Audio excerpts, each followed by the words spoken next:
오늘 하나님께서 우리들에게 주신 말씀 마가복음 6장 30절부터 6장 52절까지입니다. 하나님 말씀 마가복음 6장 30절로 56절입니다. 다 찾으셨으면 아멘 하시겠습니다. 다 같이 합독하겠습니다. 사도들이 예수께 모여 자기들이 행한 것과 가르친 것을 낱낱이 보아니 이르시되 너희는 따로 한적한 곳에 가서 잠깐 쉬어라 하시니 이는 오고 가는 사람이 많아 음식 먹을 겨를도 없음이라. 이에 배를 타고 따로 한적한 곳에 갈새 그들이 가는 것을 보고 많은 사람이 그들인 줄 안지라. 모든 고을로부터 도보로 그곳에 달려와 그들보다 먼저 갔더라. 예수께서 나오사 큰 무리를 보시고 그 목자 없는 양 같음으로 인하여 불쌍히 여기사 이에 여러 가지로 가르치시더라. 때가 저물어 가매 제자들이 예수께 나와 여짜오되 이곳은 빈들이요 날도 저물어 가니 우리를 보내어 두 촌과 마을로 가서 무엇을 사 먹게 하옵소서. 대답하여 이르시되 너희가 먹을 것을 주라 하시니 여짜오되 우리가 가서 200데나리온의 떡을 사다 먹이리이까. 이르시되 너희에게 떡 몇 개나 했는지 가서 보라 하시니 알아보고 이르되 떡 5개와 물고기 2마리가 있더이다 하거늘 제자들에게 명하사 그 모든 사람으로 때를 지어 푸른 잔디 위에 앉게 하시니 때로 100명씩 또는 50명씩 앉은지라. 예수께서 떡 5개와 물고기 2마리를 가지사 하늘을 우러러 축사하시고 떡을 떼어 제자들에게 주어 사람들에게 나누어 주게 하시고 또 물고기 2마리도 모든 사람에게 나누시매 다 배불리 먹고 남은 떡 조각과 물고기를 12바구니에 차게 거두었으며 떡을 먹으는 자는 5,000명이었더라. 예수께서 즉시 제자들을 재촉하사 자기가 무리를 보내는 동안에 배 타고 앞서 건너편 벳세다로 가게 하시고 무리를 작별하신 후에 기도하러 산으로 가시니라. 저물매 배는 바다 가운데 있고 예수께서는 홀로 밑에 계시다가 바람이 거스름으로 제자들이 힘겹게 노젓는 것을 보시고 밤 4경쯤에 바다 위로 걸어서 그들에게 오사 지나가려고 하시매 제자들이 그가 바다 위로 걸어오심을 보고 유령인가 하여 소리 지르니 그들이 다 예수를 보고 놀라니라.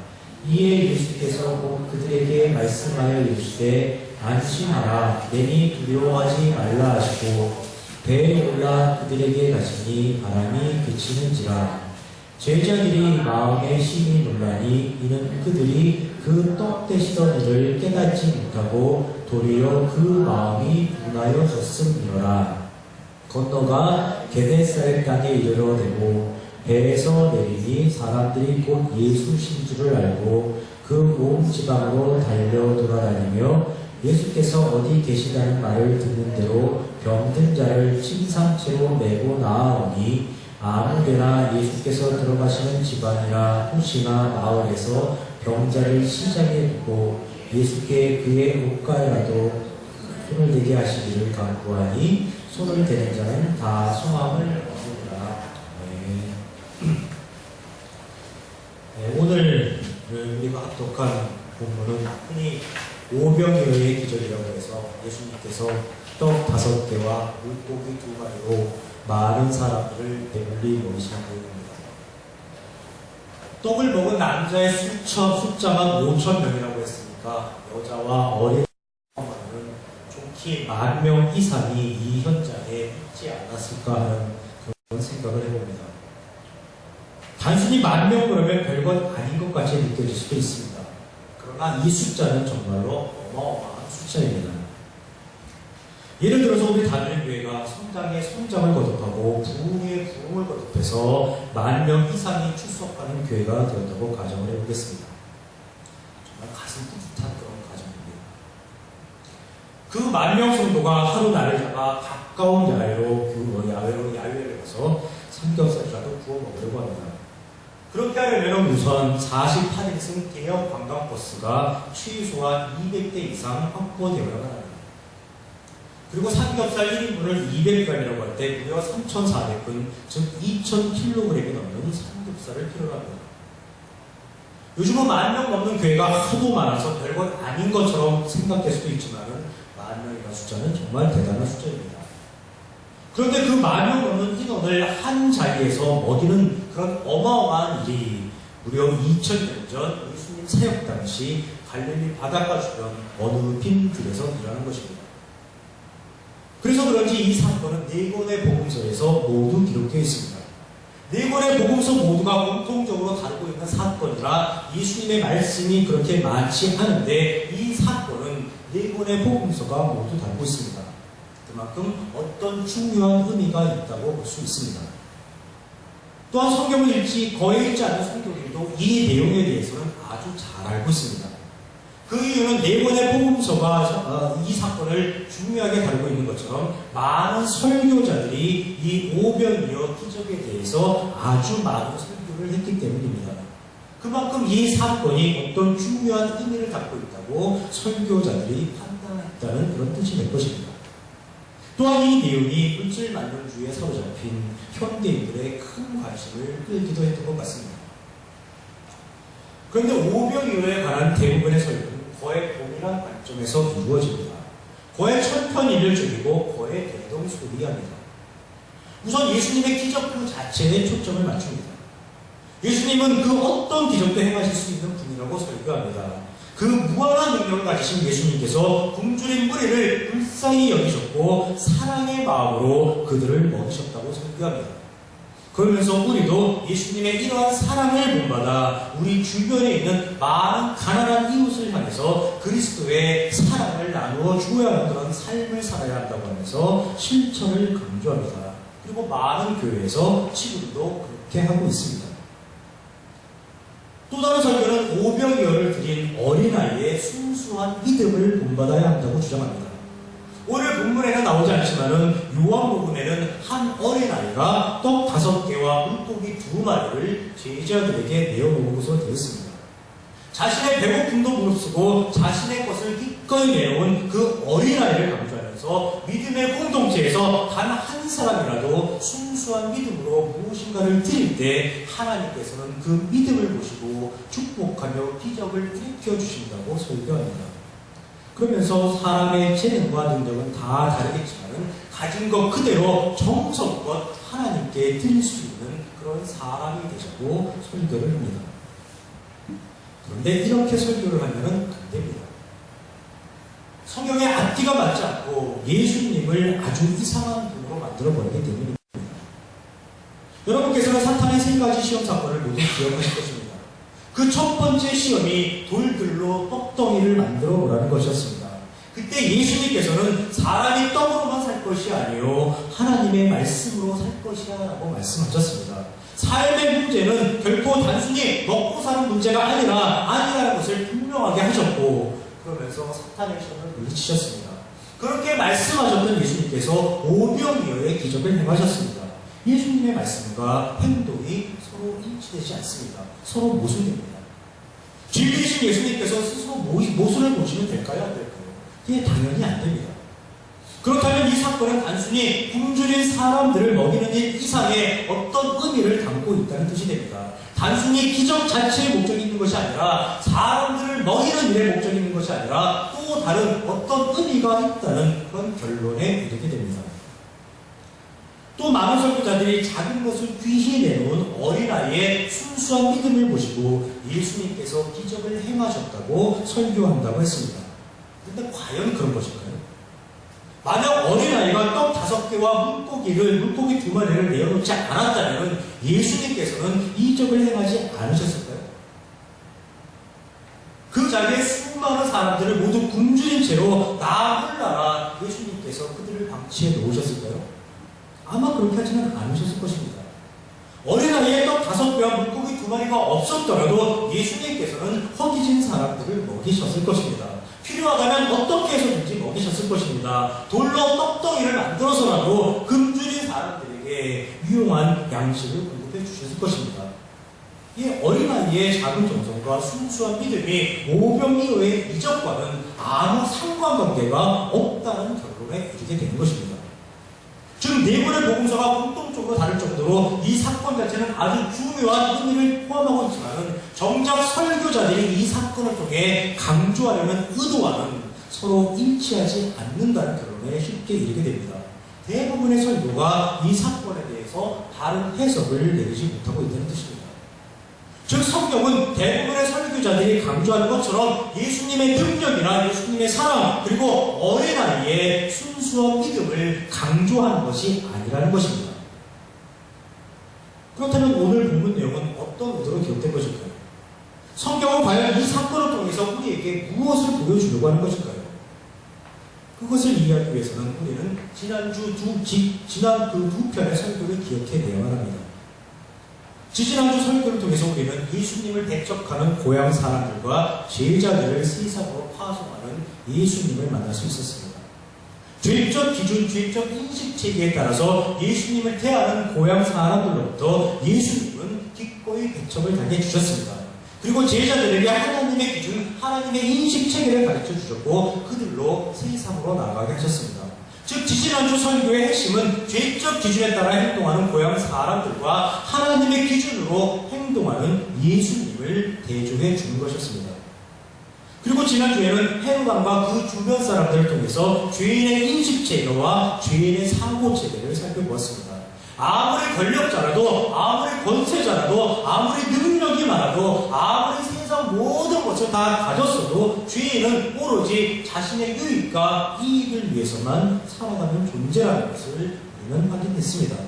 헤로당을 통해서 교활하고 명확하고 이성적이고 독선적인 그 죄인의 실체를 발견할 수 있었습니다.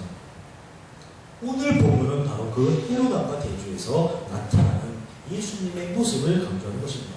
세상적인 기준에서 바라보았을 때 그 어떤 권력도 가지고 있지 않은, 그 어떤 권세도 가지고 있지 않은, 그리고 그 어떤 능력도 가지고 있지 않은 예수님을 통해서 하나님의 인식체계와 하나님의 사고체계를 우리들에게 가르쳐주는 것입니다.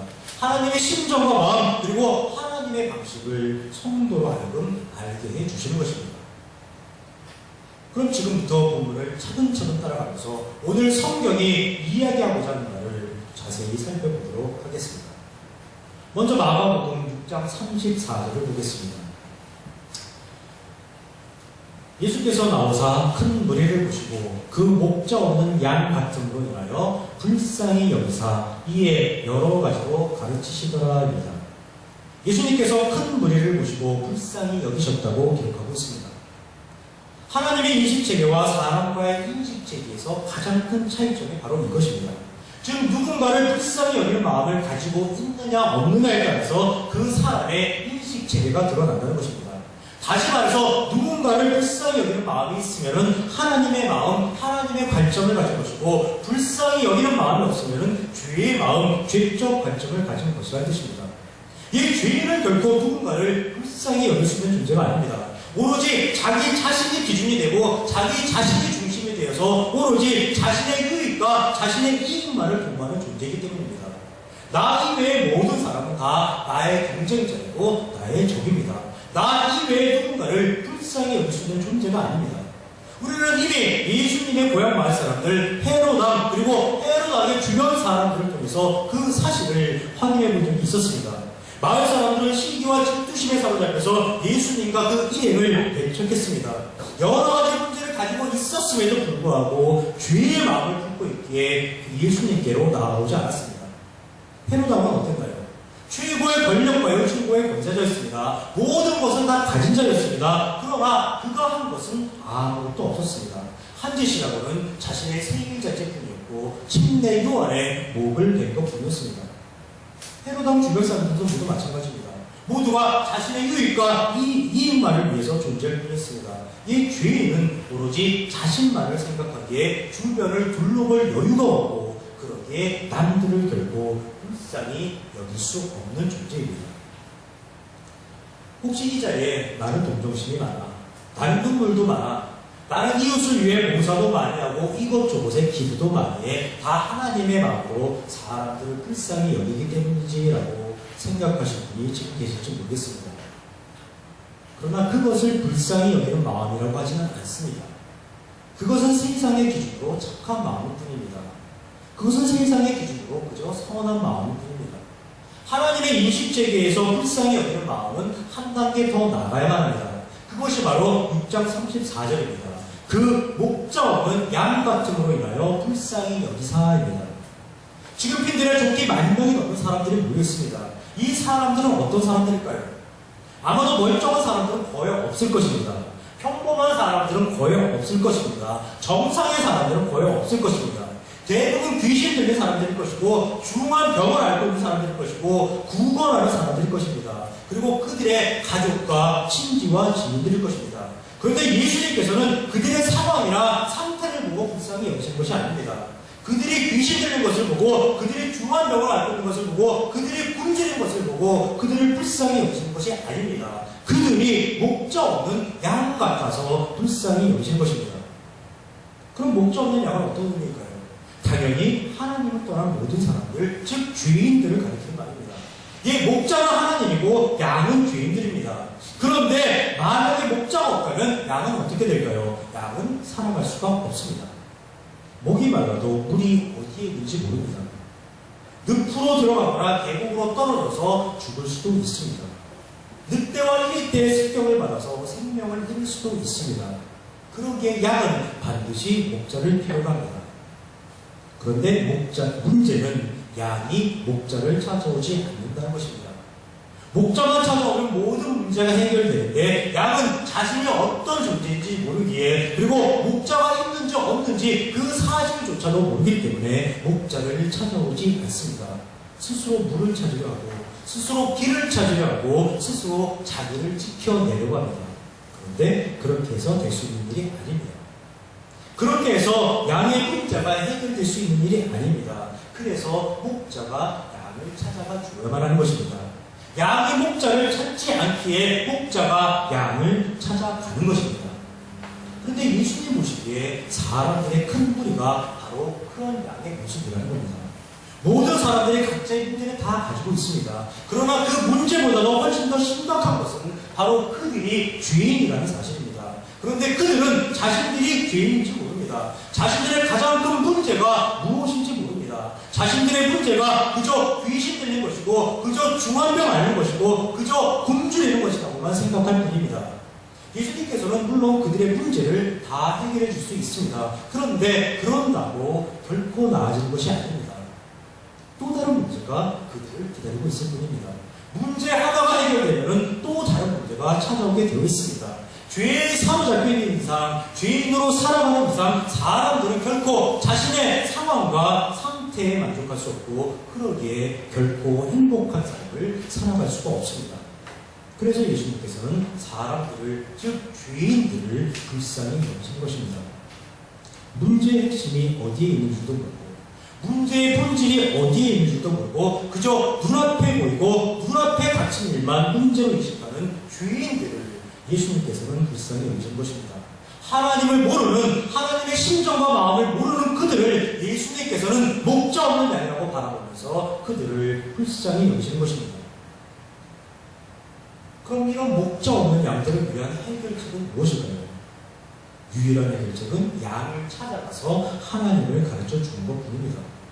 모든 문제의 궁극적인 원인인 죄가 무엇인지 양들에게 가르쳐 주는 것입니다. 그 죄에서 사람들을 풀어주기 위해서 예수님께서 이 땅에 오셨다는 것을 가르쳐 주는 것입니다. 하나님을 알게 되면은, 하나님의 심정과 마음을 알게 되면은 만족한 삶, 행복한 삶, 형통한 삶을 살아갈 수 있다는 것을, 그런 존재로 변화될 수 있다는 것을 사람들에게 가르쳐 주는 것입니다. 그래서 6장 34절 이에 여러 가지로 가르치시더라라는 말씀이 기록되어 있는 것입니다. 이게 기독교의 핵심, 기독교의 본질은 바로 가르치는 것입니다. 기도가 아닙니다. 찬양이 아닙니다. 교제가 아닙니다. 섬김과 봉사가 아닙니다. 구제와 헌신 아닙니다. 비뚤어진 세상을 바로 찾자는 개혁이 결코 아닙니다. 가르치는 것입니다. 교회는 성도를 가르치는 것이고 성도는 주변의 이웃을 가르치는 것입니다. 죄를 가르치는 것이고 하나님을 가르치는 것입니다. 예배의 본질도 바로 하나님과 죄인을 가르치는 것입니다. 그 가르침이 온전히 행해질 때 세상은 바로 서게 될 수 있는 것입니다. 그런데 오늘날 교회에서 가르침이 없습니다. 아니, 가르침이 있기는 있습니다. 피아노를 가르치고, 바이올린을 가르칩니다. 성악을 가르치고, 외국어를 가르칩니다. 심지어는 커피 만드는 법까지도 가르칩니다. 그런데 성경을 가르치지 않습니다. 성경은 가르치지 않으면서, 하나님은 가르치지 않으면서 세상의 본이 되어야 한다고, 세상을 바로잡아야 한다고, 세상의 빛과 소금이 되어야 한다고 주장합니다. 어떻게 그렇게 될 수 있을까요? 그런 일이 가능할 수 있을까요? 아무 기준도 없는데, 기준이 무엇인지도 모르는데, 도대체 어떤 기준을 근거로 해서 세상의 본이 되고 세상을 바로잡을 수가 있을까요? 불가능한 일입니다. 기준이 없으면 아무 소용이 없습니다. 하나님을 잘 가르치고 하나님을 잘 배워서 하나님의 심정과 마음, 하나님의 가치와 원리로 확실한 기준을 세워두지 않으면 결코 기독교가, 교회가, 성도가 세상의 빛과 소금이 될 수 없습니다. 이 기독교의 핵심, 기독교의 본질은 바로 하나님을 가르치는 것이고 하나님의 기준, 하나님의 가치와 원리를 세우는 것입니다. 오늘 오병이어 사건도 예수님의 가르침의 연장선상에서 접근해야 합니다. 단순히 능력 있음을 보여주는 것이 아닙니다. 단순히 배고픈 자를 배불리 먹이려는 것도 아닙니다. 바로 하나님을 가르쳐주는 것이고 하나님의 원리를 가르쳐주는 것입니다. 그럼 그것을 누구에게 가르쳐주는 것일까요? 1차적으로는 예수님 사역의 증인이 될 제자들이고 더 나아가서는 그 자리에 있는 모든 사람들입니다. 그리고 한 발 더 나아가서는 우리 모두가 예수님의 가르침의 대상이 되는 것입니다. 사실 오병이어 사건 자체는 아주 단순합니다. 어린아이가 내어놓은 떡 5개와 물고기 2마리를 가지고 예수님께서 축사하신 이후에 수많은 사람들을 배불리 먹으셨다는 내용입니다. 아주 간단합니다. 그러나 그 사건 속에서 우리는 예수님의 메시지를 아주 여러 발견하게 됩니다. 우선 살펴볼 말씀이 6장 37절입니다. 너희가 먹을 것을 주라라는 예수님의 말씀입니다. 날도 저물어 어둠이 서서히 다가오고 있습니다. 그러자 제자들이 빈들에 모인 많은 사람들의 배고픔을 걱정합니다. 그래서 무리를 보내어 두 촌과 마을로 가서 무엇을 사먹게 하옵소서라고 예수님께 건의합니다. 제자들이 조금은 달라질 것 같습니다. 남들 걱정을 다 하고 있습니다. 아마도 예수님께서 예수님께 권능을 받고 세상으로 나아가서 많은 사람들을 고쳐주면서 조금 철이 든 그런 모양입니다. 이런 제자들의 건의에 대한 예수님의 대답이 바로 너희가 먹을 것을 주라입니다. 그러자 나타나는 제자들의 대답, 우리가 가서 200데나리온의 떡을 사다 먹으니까입니다. 1데나리온은 남자 어른 하나의 그 하루 품삯에 해당하는 로마의 은하 한 펜 아닙니다. 그러니까 200데나리온이면 굉장히 큰 돈이라고 할 수 있습니다. 그런데 제자들은 우리가 가서 200데나리온의 떡을 사다 먹으니까라고 말을 합니다. 제자들의 이 반응은 무슨 의미일까요? 우리가 가서 200데나리온의 떡을 사다 먹으니까라는 이 말의 의미는 무엇일까요? 왜 우리가 우리 돈까지 들여가면서 그들을 먹여야 합니까? 입니다. 많은 사람들이 걱정이 되지만은 그들의 배고픔이 안타깝긴 하지만은 그렇게까지 할 필요는 없다는 것입니다. 자신들의 소문을 감수하면서 그들을 도와줄 의도는 생각은 없다는 것입니다. 예수님으로부터 권능을 공짜받았기에 공짜로 권능을 베풀었지만은 자신의 비용을 들이면서까지 그렇게 하고 싶지는 않다는 것입니다. 그저 마을로 가서 무엇을 사먹게만 하면 족하다는 겁니다. 예, 이것이 이 말씀에 담겨있는 제자들의 본심입니다. 그리고 제자들이 또 한 가지 잊고 있는 것이 있습니다. 그것은 바로 예수님의 능력입니다. 제자들은 그동안 예수님과 동행하면서 많은 이적을 목격했고 체험했습니다. 심지어는 죽었던 야이로의 딸까지 살려내는 예수님의 큰 능력을 목격했습니다. 그리고 그 예수님의 능력을 공짜로 받아서 자신들이 그 능력을 세상으로 나아가 발휘한 적도 있었습니다. 그러니 너희가 먹을 것이라는 그런 예수님의 말씀에는 힘이 당황합니다. 그렇게 많은 그런 예수님의 이적을 체험했지만은 너희가 먹을 것을 주라라는 그 예수님 말씀에는 제자들이 당황하는 것입니다. 왜냐하면 제자들은 그 말씀을 예수님의 명령이라고 오해하기 때문입니다.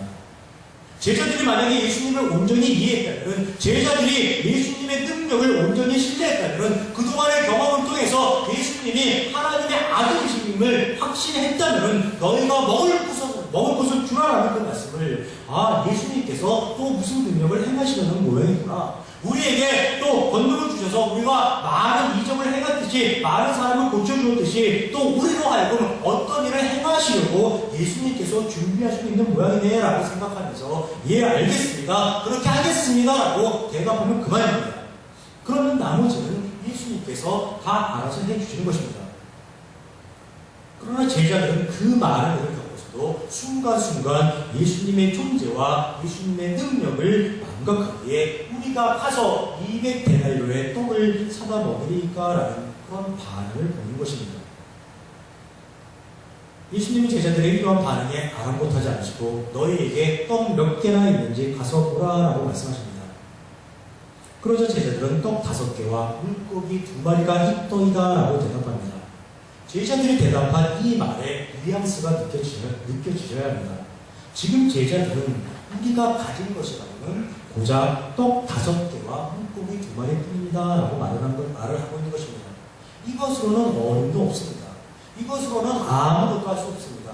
이것으로 이 많은 사람들을 먹이기에는 턱도 없습니다 라고 예수님께 지금 투덜대고 있는 것입니다.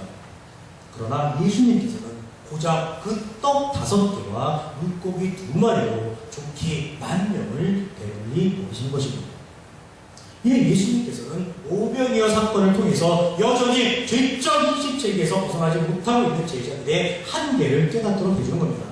제자들은 권능을 받아서 거저 받았을 때는 거저 베풀 수 있었지만은 자기의 소유까지 내어놓을 의사는 전혀 없습니다. 그런 제자들을 향해서 거저 주는 것이 하나님의 은혜의 원리임을 가르쳐 주는 것입니다. 목자 없는 양 같은 불쌍한 존재에게 거저 은혜를 베풀어 주시는 하나님의 원리, 하나님의 방식을 제자들로 깨닫도록 이끌어 주시는 것입니다. 또한 예수님께서는 제자들에게 물질에 대한 새로운 인식체계를 심어주십니다. 제자들은 떡 5개와 물고기 2마리를 별것 아닌 것으로 생각했습니다. 그것으로는 아무것도 할 수 없다고 생각했고 예수님께 투덜댔습니다. 그러나 예수님께서는 별것 아닌 그것으로 수많은 사람들을 배불리 먹이셨습니다. 무엇을 가지고 있느냐가 중요한 것이 아닙니다. 내가 얼마만큼을 가지고 있느냐가 중요한 것이 아닙니다. 왜냐하면 모든 것은 다 유용하고 모든 것은 다 쓸모가 있기 때문입니다. 예수님께서는 제자들이 가지고 있는 별것 아닌 것을 유용한 것으로, 쓸모 있는 것으로 될 수 있도록, 변화시킬 수 있도록 제자들 앞에서 이적을 행하신 것입니다. 그것을 통해 제자들에게 물질에 대한 새로운 인식체계를 심어주시는 것입니다. 또한 오병이어 사건을 통해 우리가 깨달아야 하는 것은 바로 죄인의 방식과 하나님의 방식입니다. 지난주 보았듯이 헤롯 왕은 모든 것을 소유한 자였습니다. 권력이 있었고, 권세가 있었고, 부유함이 있었고, 명예가 있었습니다. 그러나 그가 한 것은 아무것도 없었습니다. 오로지 자신만의 생일잔치와 침례요한을 못된 것뿐이었습니다. 오로지 자신의 유익과 이익만을 위해서 자신이 소유한 것을 사용할 뿐이었습니다. 그러나 예수님은 다릅니다. 세상의 기준에서 바라보았을 때 예수님께서 가지신 것은 아무것도 없습니다.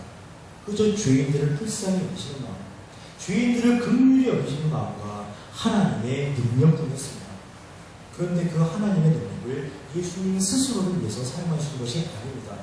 불쌍히 여기시는 대상, 긍휼히 여기시는 대상, 즉 죄인들을 위해서만 예수님께서는 하나님의 능력을 사용하셨습니다. 그것이 바로 죄인의 방식과 하나님의 방식의 차이입니다. 오병이어 사건은 단순히 예수님의 사랑, 예수님의 능력을 보여주는 것이 아닙니다. 사람들의 순수한 믿음을 강조하는 것이 아닙니다. 바로 죄의 인식체계와 하나님의 인식체계를 보여주는 것이고, 죄의 방식과 하나님의 방식을 보여주는 것입니다. 그리고 그 결과가 어떻게 세상 속의 삶 속으로 연결되고, 그것이 어떻게 세상 속의 삶 속에서 구현되는지를 우리도 깨닫도록 해주는 것입니다. 그런데 재미있는 것은 오병이어 이적을 행하신 이후 예수님의 행동입니다. 그 내용이 오늘 보면 후반부 바다 위를 걸으시는 예수님의 바다 위를 걸으시는 예수님의 사건입니다. 6장 45절에 이렇게 기록되어 있습니다. 예수께서 즉시 제자들을 재촉하사 자기가 무리를 보내는 동안에 배 타고 앞서 건너편 벳세다로 가게 하시고라고 기록하고 있습니다. 예수님께서 오병이어의 기적으로 많은 사람들을 배불리게 먹이신 후에 즉시 제자들을 재촉해서 배를 타고 다른 마을로 이동하게 했습니다.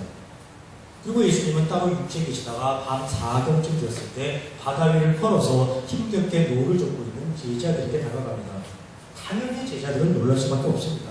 제자들은 바다 위를 걸어오는 예수님을 보고 유령이라고 소리지르며 어쩔 줄 몰라 합니다. 그때 예수님께서는 내니 두려워하지 말라라고 말씀하시면서 제자들을 안심시킵니다. 그런데 왜 예수님께서는 이런 일을 벌이셨을까요? 무슨 이유로 제자들을 서둘러서 다른 곳으로 이동하게 했고 바다 위를 걸으시면서 제자들을 놀라게 만드셨을까요? 우리는 이 사건 직전에 오병이어 이적이 있었다는 것을 기억해야만 합니다. 오병이어 사건에서 사람들의 관심은 온통 제자들에게 쏠려 있었습니다. 하늘을 우러러 축사하시고 이적을 행하시는 분은 예수님이었지만 사람들은 결코 그 과정에 대해서 알지를 못합니다.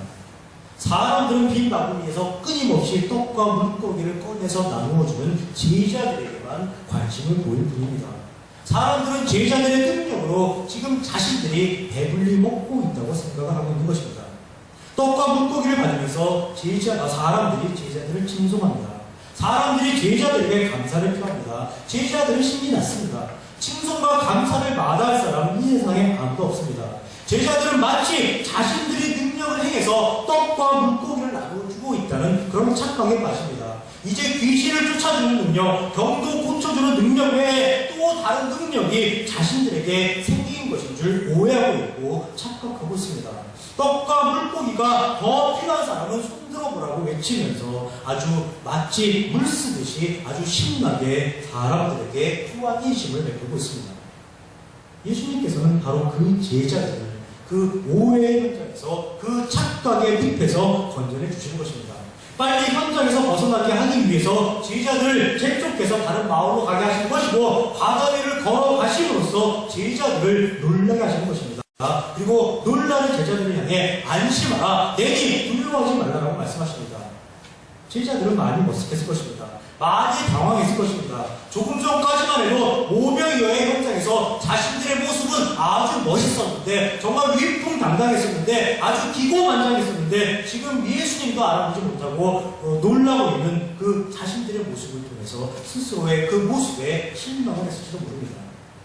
그러나 그것이 바로 예수님께서 의도하신 것입니다. 오병이어의 기적이 혹시 자신의 능력일지도 모른다는 그 오해와 착각에 빠져 있을 수도 있는 그 제자들을 향해서 너희들의 실체를 바로 바라보는 그런 메시지를 예수님께서 제자들에게 보내는 것입니다. 이런 예수님의 의도를 확증해주는 말씀이 바로 마가복음 6장 52절입니다. 이는 그들이 그 떡 되시던 일을 깨닫지 못하고 도리어 그 마음이 둔하여졌음이로다. 예수님이 하나님이심을 알지 못하고 오병이어의 이적의 본질이 무엇인지 모르고 마치 이 모든 일들이 자신들이 행한 것이냐 기고만장해져 있고 자신들의 의의를 드러내는 데만 사로잡혀 있는 제자들의 둔해진 마음을 예수님께서는 경계하셨던 것입니다. 이와 유사한 내용이 또 있습니다.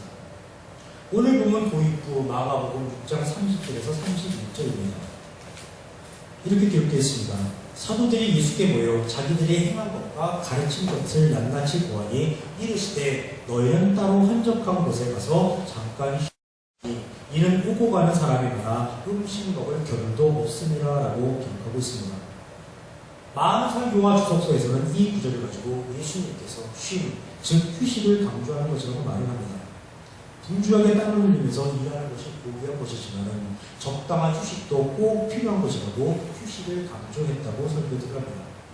물론 그런 의도로 말씀하셨을 수도 있습니다.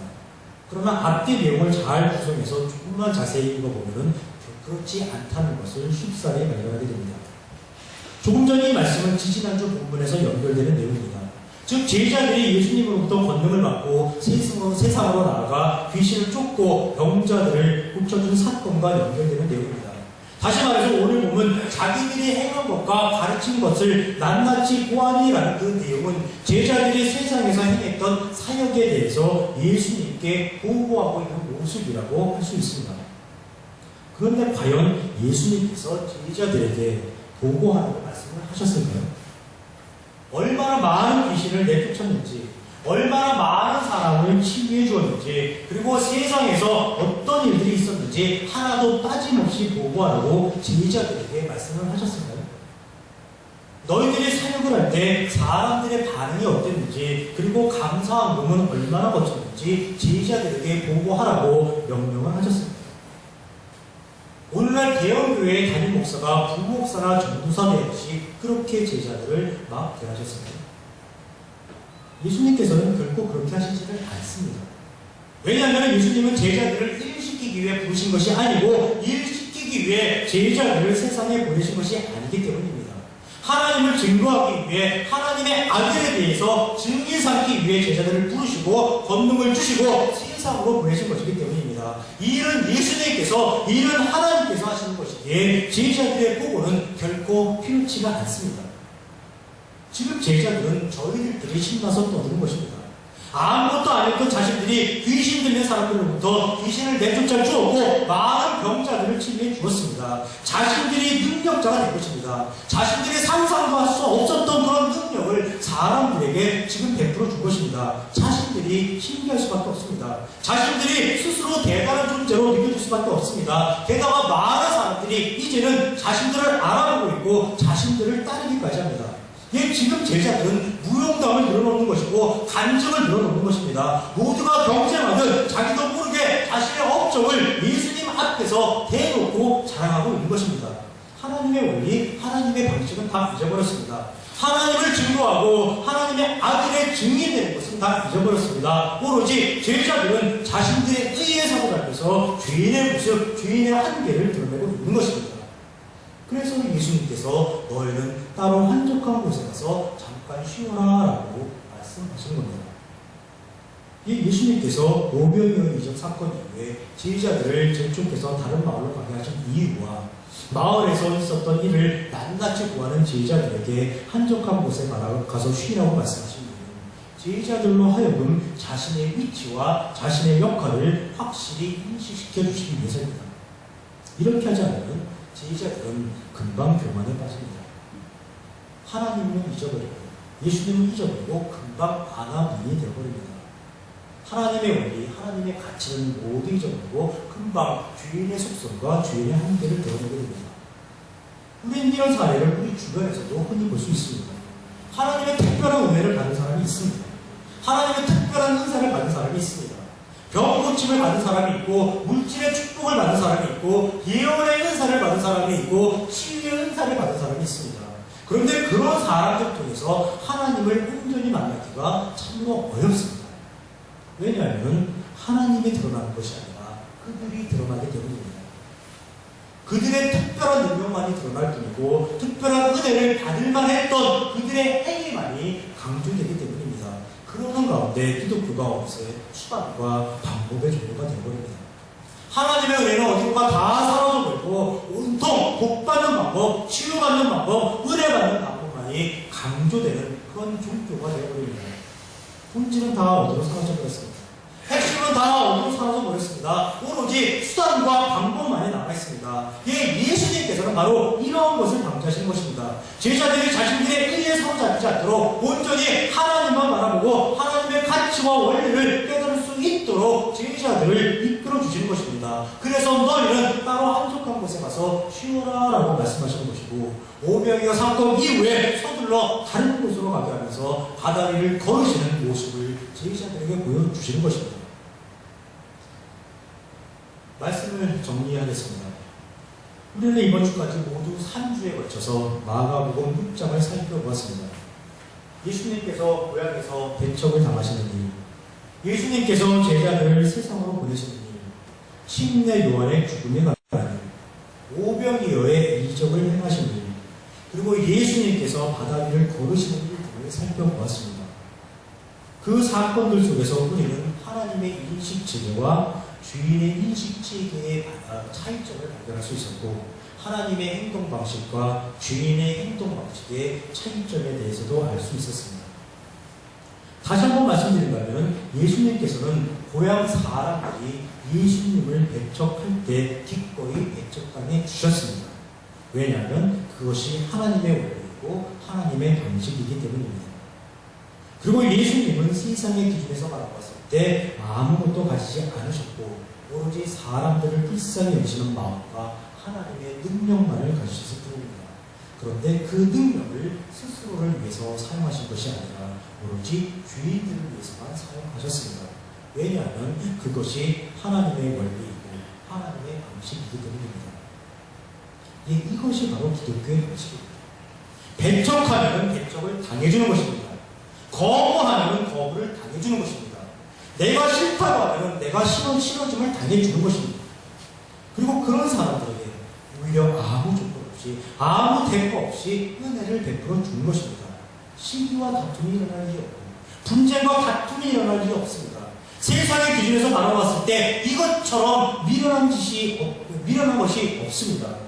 죄의 기준에서 바라봤을 때 이것처럼 바보 같은 짓이 결코 없습니다. 그러나 이 미련한 짓, 이 바보 같은 짓을 하는 사람들이 있습니다. 그 사람들이 누굽니까? 그 사람들이 바로 성도입니다. 하나님의 은혜로 구원을 받아서 새로운 피조물이 된 자, 죄에서 해방되어서 새 사람, 속사람이 된 자, 영에 속한 사람이 된 자, 즉 성도가 이런 바보 같은 삶, 이런 미련한 삶을 살아가는 존재입니다. 이것이 세상을 이기는 것입니다. 이것이 죄를 이기는 것입니다. 이것이 하나님께서 원하시는 성도의 삶입니다. 요즘 기독교가 세상으로부터 많은 욕을 먹고 있습니다. 기독교가 위기 상황이라고 스스로 인정하는 지경까지 이르게 되었습니다. 왜 이렇게 되었을까요? 하나님의 원리, 하나님의 방식이 모두 사라졌기 때문입니다. 기독교가 세상을 이기려고 하고 있습니다. 기독교가 세상 일에 너무 깊숙이 개입하고 있습니다. 세상을 바로잡자고 외치고 있습니다. 세상을 개혁해야 된다고 기독교가 부르짖고 있습니다. 그러면서도 기독교 스스로는 오히려 개혁을 당해야 할 정도로 온전한 삶을 살아내지 못하고 있습니다. 그러니까 세상으로부터 온갖 비판과 온갖 비난을 당할 수밖에 없는 것입니다. 기독교는 하나님의 진리를 추구하는 종교입니다. 그런데 진리의 역할은 틀린 것을 지적하는 것이 아닙니다. 거짓을 정죄하는 것이 결코 아닙니다. 악행한 자들, 거짓을 말하는 자들, 온갖 부정과 부패를 일삼는 자들에게는 아무리 진리를 말해도 아무리 정의를 말해도 그들은 듣지 않습니다. 왜냐하면 그들은 진리보다 더 힘이 센 권력과 권세와 부를 가지고 있다고 생각하기 때문입니다. 권력과 권세와 부가 진리보다도 더 유용하다고 생각하고 있기 때문입니다. 진리가 아무 필요가 없다고 생각하기 때문입니다. 그런데 진리는 그런 사람들을 밀쳐내는 것이 아니라, 그런 사람들을 밀어내는 것이 아니라, 그런 사람들을 품어주는 것입니다. 그런 사람들을 끌어안는 것입니다. 그리고 그런 사람들을 위해서 생명까지 내어주는 것입니다. 그리고 예수님께서는 바로 그렇게 하셨습니다. 그래서 오늘 예수님께서 본문에서 너희가 먹을 것을 주라라고 말씀을 하신 겁니다. 구약에서 예언자들의 사역이 있습니다. 참으로 많은 예언자들이 사역을 했습니다. 그런데 구약에서의 예언자들의 사역은 결코 성공한 적이 없었습니다. 그처럼 그들이 많은 부르짖음을 했고, 그처럼 바른 삶을 살아야 한다고 그들이 광야에서 외쳤고, 세상에서 외쳤고, 사방에서 외쳤고, 강에서 외쳤지만 그들의 소리에 귀를 기울이는 사람 아무도 없었습니다. 그들의 외침을 통해서 세상은 결코 변화되지 않았습니다. 그리고 지난주 보셨듯이 그 예언자적 행동에 앞장섰던 침례 요한도 헛되이 죽음을 맞이할 뿐이었습니다. 그래서 성경은 오늘날 우리들에게 구약의 예언자적 역할을 하라고 결코 권고하거나 권면하지 않습니다. 구약에서 예언자들이 소개되는 이유는 사회를 바로잡는 올바른 예표적 행동의 하나로서 소개되는 것이 결코 아닙니다. 즉 실패하는 방법으로 등장하는 것입니다. 그런 것으로는 되지 않는다는 것을 성경은 보여주는 것입니다. 만약 예언자의 선포와 행동을 통해서 사람들이 개선되고 사회가 현장에서 오시지 않으셨어도 됐습니다. 만약 침례 요한의 권면의 말을 헤롯 왕이 기꺼이 받아듣고 헤롯 왕이 변화가 되었다면 예수님께서는 십자가에 달려서 죽지 않으셨어도 됐습니다. 구약의 여러 가지 방법이 등장하는 이유, 그런 모든 방법들을 통해서도 안 된다는 것을 보여주는 것입니다. 사람들이 행하는 모든 방법들은 아무것도 변화시킬 수 없다는 것을 보여준 것입니다. 오로지 진리이신 예수님만을 통해서 변화가 가능한 것입니다. 오로지 진리이신 예수님만을 통해서 우리 모두가 온전히 변화될 수 있는 것이고, 이 세상의 삶을 온전히 살아갈 수 있도록 우리가 만들어 나갈 수 있는 것입니다. 나의 변화가 가능한 것이고, 나의 변화를 통해서 이웃의 변화, 세상의 변화가 예수님을 통해서, 오로지 예수님만을 통해서 이루어져 나갈 수 있는 것입니다. 그런 예수님이 이 땅에 왜 오셨는지를 잘 아시고, 예수님께서 행하신 그 많은 일들과 그 많은 일들로 인해서 나의 변화가 어떻게 이루어졌는지를 잘 아시고, 그 변화를 깨닫고 누리는 가운데 우리 모두가 세상 속에 소금과 빛의 역할을 감당할 수 있는 우리 단일적인 모습을 주님의 이름으로 축원합니다. 기도하십시오.